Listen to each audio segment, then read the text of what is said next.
યાત્રાધામ વીરપુર બન્યું છે કૃષ્ણમય ઠેર ઠેર ભગવાન શ્રી કૃષ્ણના જીવન ચરિત્રના ફ્લોટ્સ તૈયાર કરાયા હતા। સમગ્ર દેશમાં આજે ભગવાન શ્રી કૃષ્ણનો જન્મોત્સવ ઉજવાઈ રહ્યો છે। ખાસ કરીને સૌરાષ્ટ્રમાં ગોકુલ અષ્ટમીનું અનેરું મહત્વ વચ્ચે સૌરાષ્ટ્રના દ્વારકા, તુલસીશ્યામ સહિતના પ્રસિદ્ધ યાત્રાધામોમાં ભગવાન દ્વારકાધીશનો જન્મોત્સવ ઉજવાય છે, ત્યારે જગત વિખ્યાત યાત્રાધામ વીરપુરમાં પણ ભગવાન શ્રી કૃષ્ણનો જન્મોત્સવ ઉજવવામાં આવી રહ્યો છે। ખાસ કરીને વીરપુરમાં અલગ અલગ ચોક તેમજ સોસાયટીમાં ભગવાન દ્વારકાધીશના ફ્લોટ્સ તૈયાર કરાયા છે, જેમાં મિનળ વાવ ચોક ખાતે કૃષ્ણ ભગવાનના જીવનની ઝાંખી ફ્લોટ્સ કરાયો હતો। નાના બાળકો, ભૂલકાઓને પણ ભગવાન શ્રી કૃષ્ણના વેશમાં તૈયાર કરવામાં આવ્યા હતા। વીરપુરમાં અનેક વિસ્તારોમાં આજે રાત્રે શોભાયાત્રા, રાસ ગરબા, મટકી ફોડ તેમજ મહાપ્રસાદ જેવા અનેક કાર્યક્રમો યોજવામાં આવી રહ્યા છે। વીરપુરના યુવાનો દ્વારા જય દ્વારકાધીશ, જય જય દ્વારકાધીશના નાદથી સમગ્ર વીરપુર જાણે કૃષ્ણમય બની ગયું હતું। જે સિંહ ગુજરાતી સાથે ભાગેશ ડુબરિયા, વીરપુર।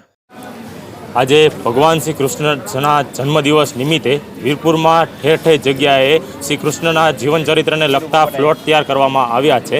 તેમાં મિનળવાવ ચોકમાં શ્રી મારુતિ યુવા મિત્ર મંડળ દ્વારા એક ફ્લોટ તૈયાર કરવામાં આવ્યો છે। તેમજ રાત્રે મહાઆરતી અને રાસ ગરબાનું પણ આયોજન કરવામાં આવ્યું છે। તેમજ મટકી ફોડનું પણ ભવ્ય રીતે આયોજન કરવામાં આવ્યું છે।